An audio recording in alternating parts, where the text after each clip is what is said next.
Hello, everybody, and welcome to another edition of the Knicks Film School Pregame Show. My name is Andrew Claudio, a.k.a. GMAC, and it is time to preview another Knicks matchup, this time on Wednesday night, Thanksgiving Eve, against the Dallas Mavericks, a homecoming for Jalen Brunson, who has not yet defeated his former team since coming to the New York Knicks. Let's see if they can get that off, knock that off the checklist, is what I'll say. In fact, the interesting part, the last time the Knicks played in Dallas last year, Luka didn't play, and we thought that maybe that was trending in the Knicks direction, and they still lost. And obviously, every Knicks fan remembers what happened 2 years ago. Many in the NBA world knows or identifies this game as Luka going for 60, 20, and 10. Knicks fans remember it as the time they blew a 9-point lead with 30 seconds to go. All these things lead into a matchup on Wednesday between two teams with 10 wins so far this year. The Knicks, in the charmed life of the Eastern Conference, are the 4th seed, and the Mavericks, in a very competitive Western Conference, find themselves in 9th. This is also a team that went to the finals last year, so obviously there's some expectations on this season. Let's preview this matchup with my very special guest today. Joining me from the Mavs Step Back, one of the great podcasts here in the podcast world, especially at the Blue Wire Podcast Network, Mr. Drew Johnson. In fact, let me say your name correctly, Coach Drew Johnson. Welcome to the Knicks Film School Podcast, sir. Thanks, Andrew. Thank you for having me. I'm very excited to be here. Of course. I sent you over the rundown this morning, and it's weird to talk about the Mavericks where I want to talk about Luka and how awesome he is, and yet we're going to talk about a game in which he's not going to play. So it's kind of a two-sided question, I guess, where I'll start here as far as the state of the Mavs and how things have gone so far this year. You know, how have they looked? Let me ask that from the Knicks fan that hasn't tuned into a lot of Mavericks games. How have they looked without Luka? And then if you want to expand on like what your thoughts are on the state of the team through the first 17 or so games, please go ahead. Well, I'll start off by saying this. I think that, Mavs fans in general are a bit underwhelmed at the start that we have had this year. It's definitely not the start that you would expect to see out of a title contender. And that's what many of us thought we were coming into this year, given the fact that we've kept a lot of our core pieces and we added some solid additions. So, you would think that at least on paper, we should be better suited this year. But, things just haven't really panned out the way that we thought they would. And granted, we're a month in, okay? It's a really early season or a really early part to a really long season. So I'm not going to get overly, I'm not going to get overly concerned about what I'm seeing right now, just because we've got an eternity to go. But, the offense, it's looked stagnant at times. Luka's conditioning is definitely a question up for debate. He came into this year looking really good from an aesthetic standpoint, but whenever, ball hits wood, it's been different. He hasn't looked as in shape as we thought he was going to. We've been absolutely horrendous on the glass at times, and I'll get into that a little bit later. But that alone makes games much harder to win. And that's the disappointing part. But it's not all gloom and doom. Nico put together a roster that is capable of competing without their star players, which is a first. We've never had that. We're 3-1 without Luka. And honestly, if you had told me that was going to be the case this year, I would have called you a liar. So, because that's never happened before. Apparently your little one would also call you a liar. I see that she's also a little upset that Luka's not on the court yet, and yet still satisfied with the fact that they're still able to be 3-1 without him at the moment. If I could just follow up on what you just mentioned, you talked about the disappointing specific elements of this team. What has been the most underwhelming in your opinion? Whether it be, I'm an outsider here, so I see Clay's shooting numbers. I see some of the, like you said, the glass and where they rank there. The 3-point shooting in general, they're 20th exactly in 3-point percentage, and then 23rd overall in 3-point attempts. So this isn't a team that lives by the 3-point shot for sure. But in your opinion, what would be the most underwhelming thing? I think it's just the way the offenses look. When we do have everybody, we've actually looked worse than when we don't have everybody. And I think that's because there's a clash of play style going on. I think that right now, for whatever reason, Luka wants to play slow, and the rest of his teammates excel when playing fast. And it's just, we saw it improve a little bit when Luka came back for that one game. It wasn't as bad, but at this point, we've got to figure out what our offensive identity is. And I think that we're really struggling with that right now. So when you say their offensive identity, I personally, when I think of a team with Kyrie and Luka, I think a lot of isolation. Like we saw it in the playoffs, how they took turns to an extent, but they got so hot from the corners from three that it carried them. I don't want to say through the playoffs. Luka was also outstanding against Minnesota, and then the rebounding, honestly, against OKC really was the showcase there. But what about it? I think do you find the most unwatchable? It sounds the way you're describing it, it's something you don't like to see. Yet I will just say 6th in offensive rating so far this year, so it has been effective. But what about it would you like to see changed? Well, I mean, teams are taking away the lob, and that was a huge weapon for us throughout last year's playoffs. I mean, we had, a ton of lobs. Like we had the most lobs or converted lobs, I want to say, probably in NBA history in the playoffs. Like it was absolutely just ridiculous. And teams have finally figured out a way to take that away. And so as Jason Kidd, you got to figure out a different way to implement that, because that's really effective if you're running ISO ball or high ball screens and you're able to get that lob from the dunker spot or that open corner three. But people are taking away the lob, people are keying on the corner. So what else is in our bag? And I would like to see us go to a more, I guess the word is mobile version of basketball, where we're looking to push the pace a little bit more, because Kyrie Irving and Najee Marshall are both outstanding in the open floor. I think Luka's better in the open floor. I think he's able to find people easier whenever we're trying to push the ball in transition. I think you've got two outstanding rim runners in Derek Lively and Daniel Gafford. I would just like to see us play faster. I think it's a much more fun pace to watch, but also I think it's much more efficient for the type of roster that we have. And as well as I do, if you're able to attack the paint effectively, what opens up for you? The perimeter, right? Everybody gets sucked in. So now you have open looks from three, and we have one of the best shooters in history on the roster now, who hasn't gotten going the way that many thought he was going to. But I mean, he's still averaging like 17 a game. He's still serviceable, and he's still going to be able to play the role that we need him to play.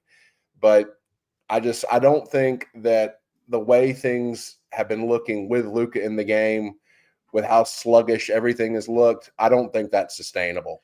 So then let's kind of pivot to this matchup for a second, because you mentioned Clay. And I mean, averaging 17 a game, looking up his shooting splits, under 40% from the field. So the 2-pointers aren't there. He's also not taking a ton of 2-pointers. So the 3-point percentage is at around 38%. The one Mavericks game I was locked into for the entire time, I'm sure the country was paying attention to it, was when he went back to Golden State and obviously went off. And it doesn't seem as if that's carried over throughout the rest of the season. But like you said, he's still serviceable in that sense. The thing I did notice is that he's no longer the defensive weapon that he used to be. But I also see a Mavericks team that's 7th in defensive rating. So I guess my question about the defense here, with Luka not playing, how do you think this team's going to guard the Towns Brunson pick and roll? Like, will the Knicks be able to pick on some weak spots? I got to be honest, no Quentin Grimes. That was actually something I was looking forward to. Former Knick Quentin Grimes, potentially seeing how Kidd would deploy him at the point of attack with Brunson on the floor. So how do you think this team is going to potentially? I know Najee Marshall, I'm assuming, would get the Brunson assignment, but how do you think this team would attack the Knicks defensively, or at least guard the Knicks defensively? This very high-powered offense that's been rolling so far this season. Well, one thing that the Mavs do have is incredibly mobile post players. Derek Lively may or may not play tonight because of the Right. foodborne illness. So we'll see. Daniel Gafford is not quite as mobile as Lively, but he's still serviceable. You can still tinker with some pick and roll coverages. You're not going to have to drop him back every single time. If Dwight Powell has to play, I'll cringe because he's gonna get abused by Karl Anthony Towns. There's just no way around it.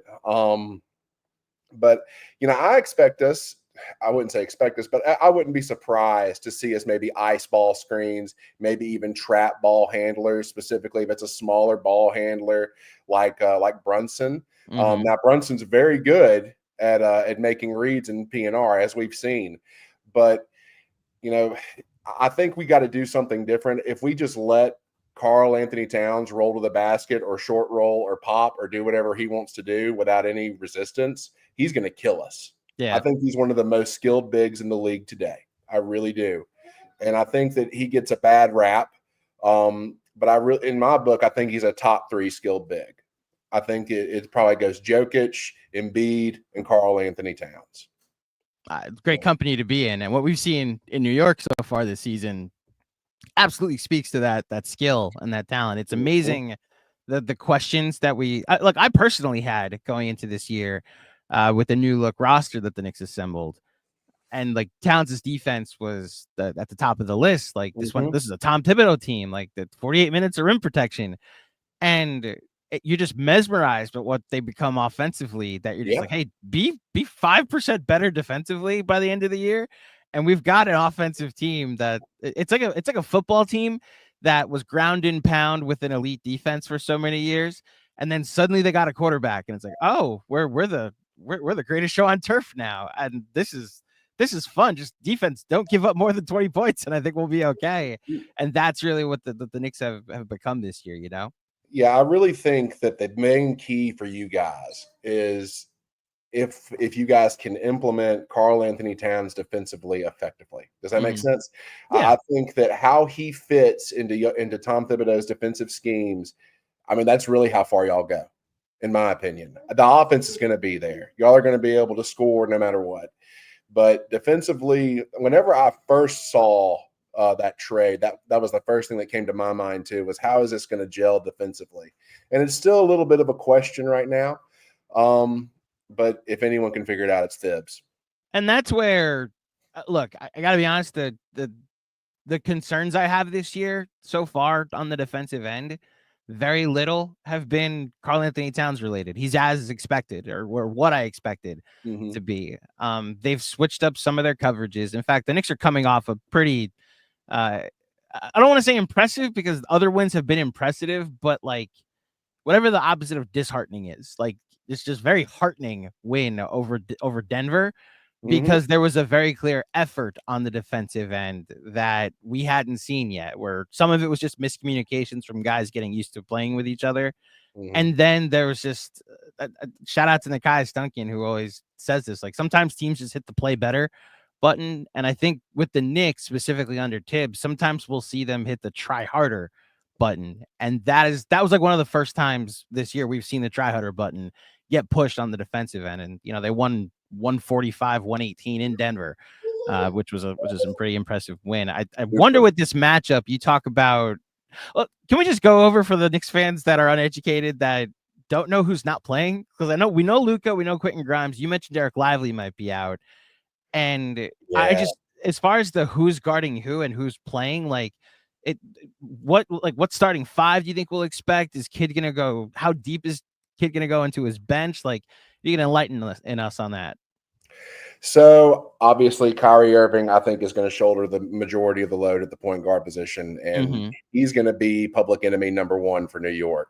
The offense is going to go through him, as it should. I just really hope that he stays aggressive throughout the whole game, because at times Kyrie Irving has a tendency to kind of fade away at the end, as we saw game before last in Miami. He kind of deferred to Dinwiddie, and that did not work out very well. Quentin Grimes may or may not play tonight. I saw he was questionable. Clay isn't going to play tonight. And yeah, that's it. Clay, I missed that completely. Clay's not going to play tonight. Clay is sick. All three of them have the same exact thing going on. They caught something while they were in Miami. Grimes, Derek Lively, and Klay Thompson each have got the bubble guts. So, well done. Listen, I'm going to avoid as much detail as possible here. I will just say that's been making its way around New York too. Like we have a couple of us at Knicks Film School were out or questionable, I'll say, with stomach issues is what we'll call it, about a week or so ago. And like, we're all on Zoom when we're on StreamYard, so we don't even have the excuse that the players do if we were all together. I also can't. I wonder how much of what they caught in Miami wasn't just they caught Miami and then came back. But respect. It's November. Enjoy your NBA lives, gentlemen. Okay, so that makes things a little different. Do you expect they switch at all on defense, especially if the Knicks are doing what they're doing in their role? Do you think they'll play a little bit of drop coverage? Like, what type of coverages do you think they'll play tonight against the Knicks?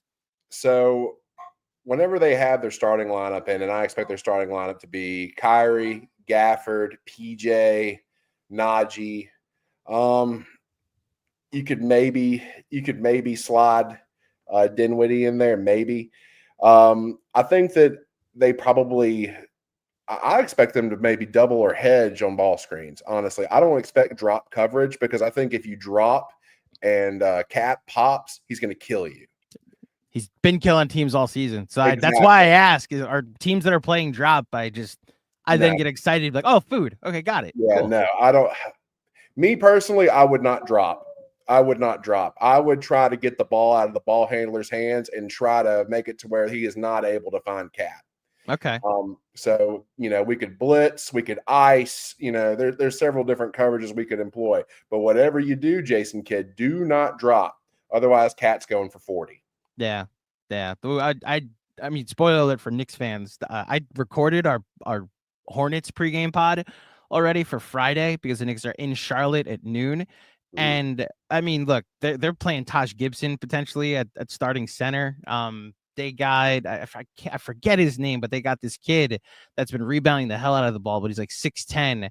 And so by default, because they're so banged up, Mark Williams is out, Nick Richards is out, the Hornets have to play drop, which has me excited for the next matchup, which is why I now go to this game, where if Lively's not playing, and we'll see what Gafford can do against the Knicks. Against the Knicks. We'll see what the Knicks potentially do. Look, I got to be honest. Part of my motivation for this game, as a fan, obviously, but my hope for the Knicks in this game, understanding how shorthanded it looks like the Mavericks will be, especially without Luka, is just to finally get a W against Dallas. It's been a while. Like, the last time the Knicks beat Dallas, Julius Randle went off in Dallas during the pandemic shortened season. But like the other side, the 2020-21 season, that was when he won Most Improved Player. And, it's been a while since then. I actually am curious. I mean, you mentioned a little bit about your thought about Cat pairing with Tibbs on the defensive side. The Knicks did have a busy offseason, though. And I'm curious from your perspective what your thought was when you saw what the Knicks did, both with Mikal Bridges and then with Karl-Anthony Towns, and whether that puts them in contender status. I think it absolutely does. Not to talk trash about the East, but the East just isn't that deep right now. They're just not. So you guys are going to be there. I mean, you guys were going to be there even if y'all ran it back. Yeah. I'm gonna be honest with you. By the way, you can talk all the trash you want about the Eastern Conference. We're well aware and very thankful that while the Knicks go through their growing pains, they haven't gotten lower than the 4 seed right now. Yeah, just, avoid the Celtics and the Cavs like the plague right now. Which, that's a conference finals conversation. Yeah, so exactly. If y'all are there, that's great. Yeah. And y'all very well could be. I think the Nova boys play basketball the right way. I've been following them since their college careers. Obviously, they were coached by Jay Wright, one of the greats in the sport. So they play ball the right way. They're very fundamentally sound. They're going to do the right things on both ends of the floor, and they always come to win. There's no days off with these people. Brunson specifically is an outstanding competitor. Whenever he was first drafted in the second round by the Mavs, I said he was going to be a really, really good point guard in this league. And I hated to see him go to New York because I'm not going to sit here and tell you that I thought he was going to be dropping 40 on people every game, which, he does, but he's just very solid. I think that on the perimeter, y'all have about as solid of a lineup as you can possibly get. And again, I think the main key for you guys is figuring out the defensive side of the ball and how Cat factors in. And if y'all can figure that out, y'all are going to give some people problems.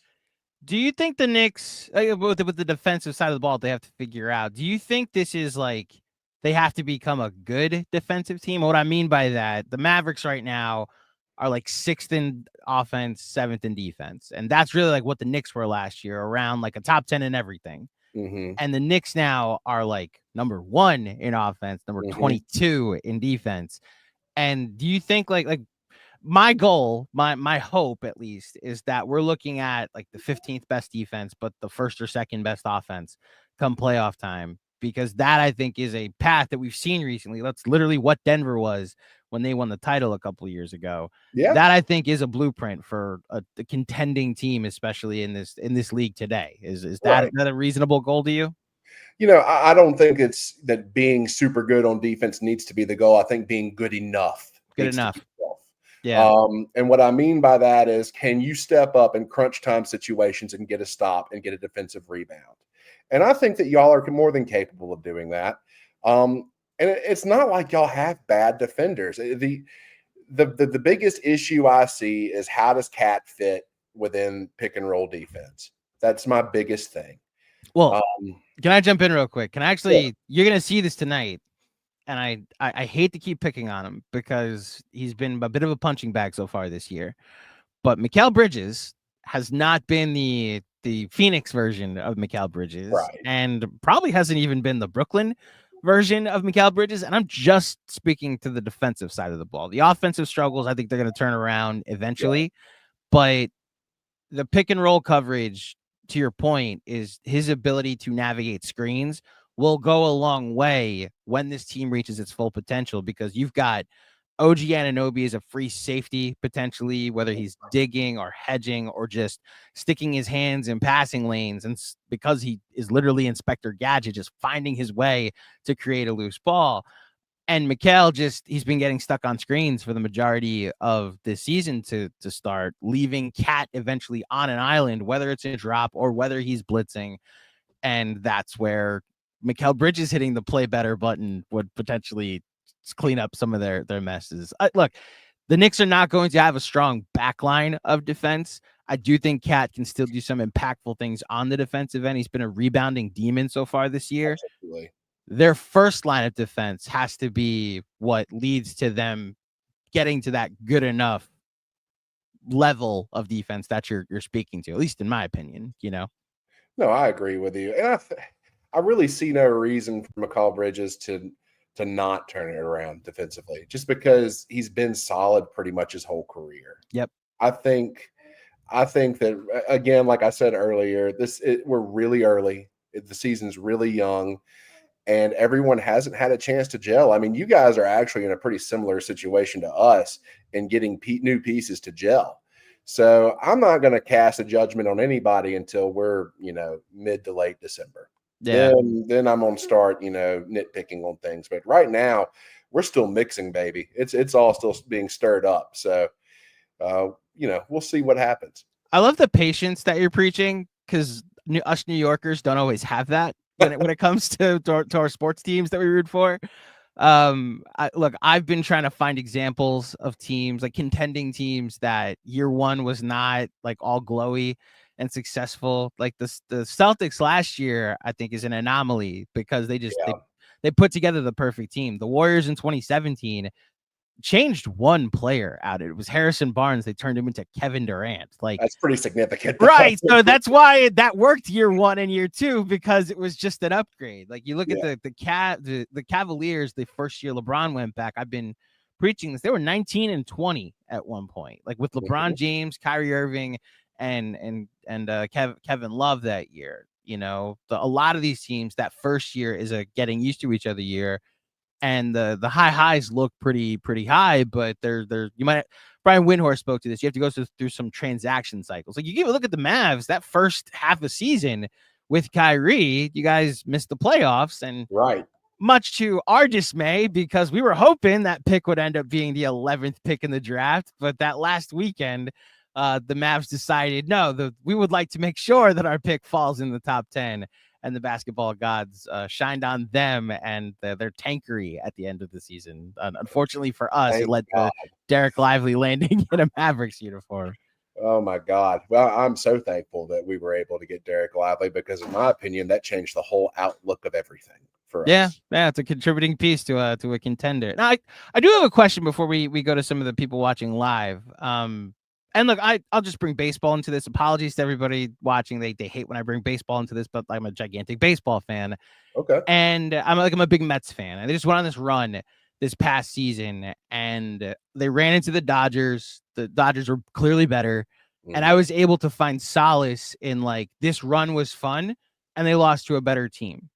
There is that part of me, though, that's like, I don't know if they're ever going to get back here. Like, that's not guaranteed. They can fall short next season because of the randomness of baseball, or just another team getting hot and beating them instead. And so, like, as much as I enjoyed that, I recognize getting back this far isn't as guaranteed as it isn't a guarantee, and an opportunity could have been wasted. I bring that context to the Mavs run last year, where as a 5 seed, they go on this run, they get to the finals, clearly ran into a better team, a juggernaut of sorts. And so you can still look back. I would imagine you could still look back fondly at the run and the impressive march through the Western Conference, but recognize you ran into a better team. But my question is exactly what I just hinted at. Is there a hint of, like, the West is still pretty stacked, OKC and what they are? Did we miss an opportunity? Like, how much of that feeling exists within the fan base? So I can't speak for everybody, obviously, but I can speak for my own feelings. Okay. I think we have the talent to get back. I really do. I think that if, everyone gels the way they're supposed to gel, and if everyone does what they're supposed to do, and in a perfect world, the Mavs are talented enough to get back. I was disappointed, however, last year in the way that we played in the NBA Finals. I thought that Luka was subpar. I thought that Luka also made some pretty tremendous mental mistakes, and I can't remember which game it was, but it was the one that he fouled out of really early. He got It was game 3. That was game 3. Yeah. Pivotal, very close game, really close game. A game that we probably could have won had he been on the floor. And, he fouled out, I want to say if it wasn't in the third quarter, it was early in the fourth. My memory isn't completely, the best on that, but it was too early. I mean, obviously, any time it's too early to foul out. Right. It was way too early. And so, in an alternate universe where Luka doesn't foul out and actually plays the remainder of that game, do we win that game? Then we go in 2-1. We win that next game, big. Then it's 2-2. What happens then? So yeah, the Celtics were a much better team than us. The Celtics are much better than pretty much anyone in the league right now. They have the perfect blend of, they have the best role players in the league, in my opinion. Drew Holiday is one of the most fantastic role players I've ever seen. And then, of course, you have the two-headed monster with Jaylen Brown and Jason Tatum. And I know we all kind of roll our eyes at Jason Tatum, but Tatum's actually been pretty good this year.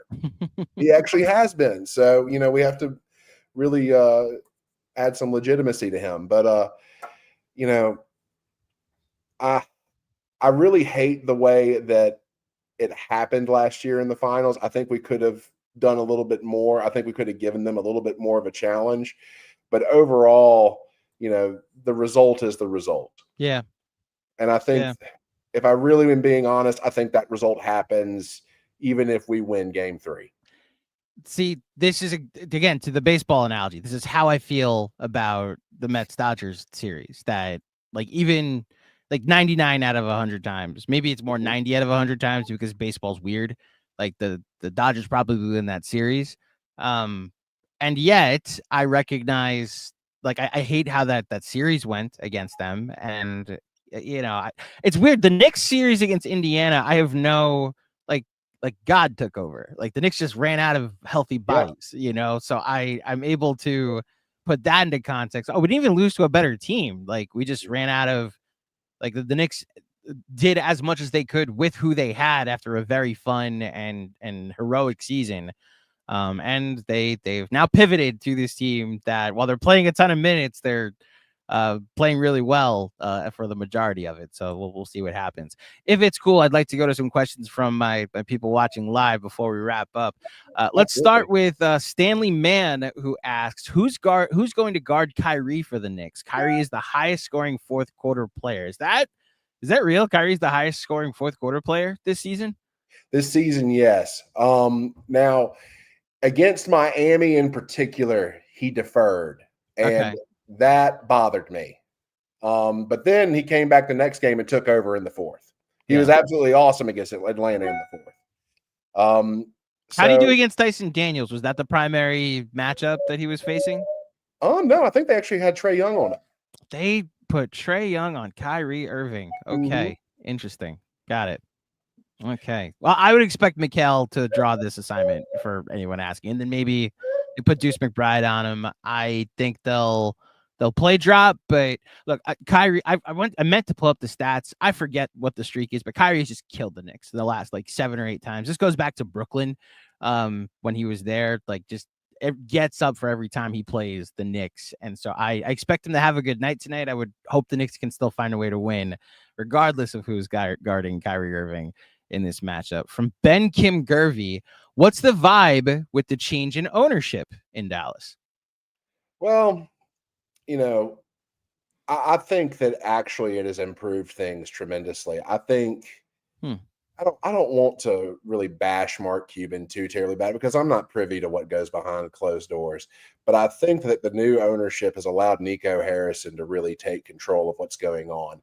And I think that Mark Cuban, whenever he was the head, he had his fingers in way too many different things that he probably should have just let people do their jobs respectively. And honestly, this couldn't have happened at a better moment because I think that we really have something good going with Nico. I mean, I think that he's incredibly aggressive. And I think that he understands roster building. I think he understands roster construction. So, obviously it hasn't really panned out yet for us this year, but I'm still clinging to the hope that, the vision will come through. Because on paper, it should. We should be better, and we should be better than what we are right now. Yeah, I mentioned the statistical profile so far this season doesn't scream 10-8. So I wonder if there's just going to be some regression from their record, I should say, that we're just going to look up and like, yeah, of course the Mavericks are close to 50 wins at the end of the season. So we'll see what happens. The next one is about a former Knick named Quentin Grimes, Pliny the Welder. That's a great name, Pliny. Shout out to welding. Does Grimes still think the ball feels like it weighs 100 pounds? To give you some context, what led to Quentin Grimes leaving the Knicks starting 5 last year was a game in which he only took like 2 or 3 shots and he struggled defensively. And then when the reporters came to him after the game, he opened up about how tough how his experience has been so far this season, and said like the ball feels like it weighs 100 pounds. I'm afraid every time I shoot it. It was a young player in offense where he really didn't know where his shots were coming from. So I empathize with it. Ironically, Dante DiVincenzo entered the starting 5 and then broke the Knicks 3-point shooting record. So he had no problem with this ball when the ball got to him, finding ways to get shots up. That's for sure. But I guess more to this comment, just if you could give us your early impressions of what he's contributed to the Mavericks so far this season when he's played. So earlier in the year, there was something going on between him and Jason Kidd to the point where Jason Kidd actually called him out in a press conference, which was very interesting to me. When Grimes has played, earlier it was a little inconsistent. Granted, here lately he's been much more solid. Granted, nothing's going to jump off the page at you, but he's been solid. Is he going to come in and, score 25 for you? No. But I think that he's a really good piece off the bench who is a really active defender, who is really good from the corner, which is where we were getting the majority of our three-pointers. So I think he fits well. It's really too early for me to make a judgment call on Quentin Grimes yet. Well, we'll see. I'm a believer in what he could contribute as a 3-and-D wing. I always pushed back on anyone that saw him as anything more. I also think he can be a pretty effective defender and a pretty lethal 3-point shooter as his career goes on. So we'll see if that is fully realized in Dallas. Two more, one from Dom Cappuccini. How is the overall fan vibe towards Jalen Brunson evolving and thriving in a bigger role in Dallas in a different market? So, I mean, you spoke to how you felt about Jalen and how he left. I wonder what the reception is when Jalen comes back to Dallas and how, I mean, obviously with Kyrie and like you made the finals last year, time also heals some of these wounds, but like, how do fans react to Jalen Brunson becoming an MVP candidate from your perspective in Dallas? It's got to be painful, right? It's got to be painful because you literally let a guy who is arguably a top 10 player in this league walk for nothing. Yeah. And then he goes to New York and it's guns a-blazing. I was upset about it. I still am upset about it. And I probably always will be, because I remember being so excited whenever the Mavericks drafted him in the second round. I was like, this is the steal of the draft, guys. And lo and behold, he was. And now he's gone. And he left for nothing. And I'm pissed. And everyone's pissed. They should be, at least. And yeah, making it to the finals with Kyrie Irving, that helps. And Kyrie Irving is really, really, really good. But I still hate to lose somebody like that for absolutely nothing. If I can speak to an alternate universe, so Tim McMahon, obviously well-known Dallas reporter for ESPN, he came on our show this summer, and he actually reiterated this point on a local SNY's The Putback with Ian Bagley yesterday. But he told us this summer that he believes that if Brunson signed that extension, the 4 for $55, that was potentially available to him before he eventually hit free agency, that he probably is a Brooklyn Net today, that the Mavs probably make the trade eventually anyway, because Brunson wouldn't have broken out enough, and they still would have wanted to make that type of trade to upgrade what they would have saw to Kyrie. Now, I mean, that alternate universe, I just don't want to think about. Jalen Brunson, the Knicks captain, potentially would have ended up in Brooklyn doing all of this. But how about that? And you're hearing that, like, you might have, even if Brunson might have come back, in McMahon's opinion, he probably ends up in Brooklyn for Kyrie anyway. Well, I think that McMahon's opinion about that also stems from the fact that Brunson's family did not want him in Dallas. Brunson's father wanted him in New York. That he did. That I knew. Yes. So I agree from the standpoint that he would have eventually been out of Dallas one way or another. I just wish that it wouldn't have been for nothing. Yeah. Look, that's on Cuban, because the sign and trade was there. If the Mavs wanted to create a trade exception or get Fournier back so you have an expiring salary, if you wanted to get picks back from the Knicks, and instead he filed a complaint to the league for tampering, and so the Knicks lost a second-round pick, which I'll give up all the second-round picks for if it allows the Knicks to get an MVP candidate out of it. But that's where it falls on Cuban. But I'm with that with Hartenstein right now. Like, he left for nothing. Different rules. Knicks were capped at what they could give him. And the Knicks obviously pivoted like the Mavericks did, and look at Karl Anthony Towns in a Knicks uniform, Yeah. Last question before we get out of here is from Rich McLeod. As an outside observer, what is the one thing about playing the Knicks that scares you the most? I'm scared that Jalen Brunson's going to hoist 40 on our head. And I'm really concerned as to how we're going to guard Karl Anthony Towns in the low post. Should he get some opportunities down there? And I say that because, the Mavs are incredibly athletic down low, especially if we have both Gafford and Lively. But we struggle whenever we're defending bruisers, big physical guys. They're able to kind of shove us out of the way. And that's one of the main reasons why we've struggled on the glass, is because we're just not physical enough down there. And if there's one thing that Cat is capable of being, it's incredibly physical. He knows how to throw his weight around. He's got terrific footwork. He's going to be able to get his shot off no matter what. And he's got just a multitude of tools in his bag down there that honestly, I think go underutilized. I think that if he really focused more on low block play, he could be even better.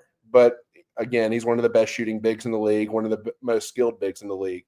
So, take for that what it's worth. But now, my two biggest concerns are how we're going to deal with Brunson and Towns. Yeah. Which, I mean, that a lot of teams have been trying to figure out how to stop them this year. Only a few teams have had some success with it. It's involved putting a smaller guy on Towns and just kind of like the Drew Holidays or the Dylan Brooks of the world. Evan Mobley gave him some fits too, for the one time they played the Cavs. But we'll see. That the Knicks have been playing a lot of 5 out, so I don't know if you'll see a lot of low block play from Towns. But as a first line of defense at the point of attack, if he gets a step on Lively, like the rim's going to be wide open. So that's where I'm curious to see how this matchup and how that plays out. Well, Drew, thank you so much for joining me here on the Knicks Film School pregame show. Before you get out of here, please let the fine folks at home know where they can find you and all of your work. Yeah, so you can find me on Twitter at Coach Drew 33. I'm on Threads at Drew_Johnson 33. I haven't really posted anything on there though. I mostly do stuff on Twitter. I do have some work on DallasBasketball.com, though I'm not with them anymore. And of course, you can always check us out on Mavs Step Back Podcast. We're here on YouTube. We're on Apple Pods. You can find both me and Dalton Trigg there. So give us a look. I know that, there may not be very many Mavs fans in the viewing us right now, but, by all means, give us a look. I was gonna say we're very welcoming when it comes to the crossover for these pregame pods. We like to go say hello, especially if the Knicks win. We'll stop by and say, "Oh, I hope you enjoyed that basketball game." We very much enjoyed that basketball game. In fact, some rivalries have started, whether it be the RB Philly take when the Knicks beat the Sixers, the rights to Ricky Sanchez. Down in Miami, my buddy at the Miami Heat beat Giancarlo. He knows that if the Knicks beat the Heat, Knicks fans from Knicks Film School are going to be populating his post-game show. So in the interest of channel growth, I hope that Knicks fans have a reason to invade the Mavs Step Back YouTube channel later. Are you guys going live after the game tonight? Oh, I'm sure we will. I'm sure we'll do something. Actually, there you go. We may live stream during the game. So even better. Dalton was talking about doing that, so we'll see where that goes. Gotcha. But if so, yeah, by all means, invade the hell out of us. And remember to subscribe while you're there, right? Yes, please. Exactly. Drew, thank you so much for joining me. Happy Thanksgiving to you and yours. I hope you guys have a blessed holiday. Thank you, everybody, for tuning in to this edition of the Knicks Film School pregame show. If you dig the show, please head over to iTunes, drop a 5-star rating and a review. And, of course, if you're watching, please like this video. Remember to subscribe. I will be back at midnight, not live, it's pre-recorded already, but at midnight on Friday. So the end of Thanksgiving into Black Friday, we have an episode of Pregame Pod already recorded. Knock on all the wood that it ages well and nothing catastrophic happens in this Knicks Mavericks game that potentially would make that podcast age completely terribly. But tune in for that Friday morning, previewing the matchup against the Hornets. But until next time, thank you for listening. Thank you for watching. Enjoy the game tonight. Happy Thanksgiving. And I will speak with you soon. Peace.